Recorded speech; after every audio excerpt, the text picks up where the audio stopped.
The circular cylinder of mass and radius and height h is in the density varies as the distance from the base. Solution equation of a cylinder in cylindrical polar coordinate is r is equal to a given, and x-axis of the cylinder is the z-axis. Now x will rise from minus a to a, and from 0 to 2 pi the variation of z is from O to H, and of symmetry the EG lies on the z-axis, and let it be G00 z centroid.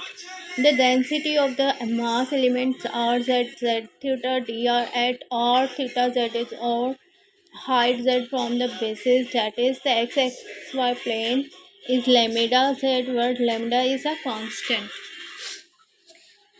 हमने यहाँ क्या कहा है कि हम surface होते हैं opposite the gravity is given the center of the gravity of a of right circular. So हम यहाँ राइट सर्कुलर है और उसकी ग्रेविटी जो है सेंटर की ए है, जो lies between minus a to a है. ये ए कंसिडर होगी और ये minus a z x axis पर होती है माइनस ए अप्रॉक्सी.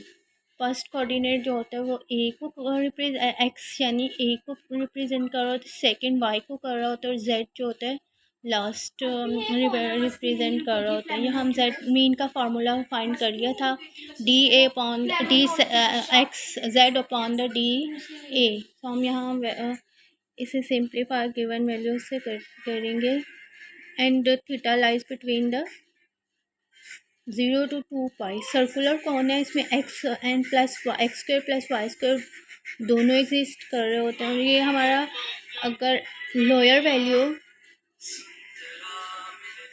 टोटल एरिया जो होता है वो कंसिस्ट होता है 2 पाई पर. अगर हमारा ए और माइनस ए एग्जिस्ट कर रहे हैं तो ये सर्कुलर कौन जो होती है वो इलिप्स भी होती है. X square plus y square plus z square तीनों कोऑर्डिनेट एग्जिस्ट करें तो कौन बनती है.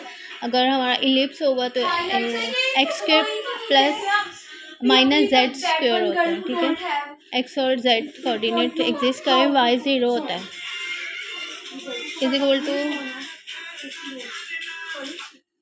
अब यहाँ हम इसे फाइंड करते हुए first coordinate is lambda constant है is equal to total height 2h/3 है, hence the center of the gravity is 0 0 and 2h/3.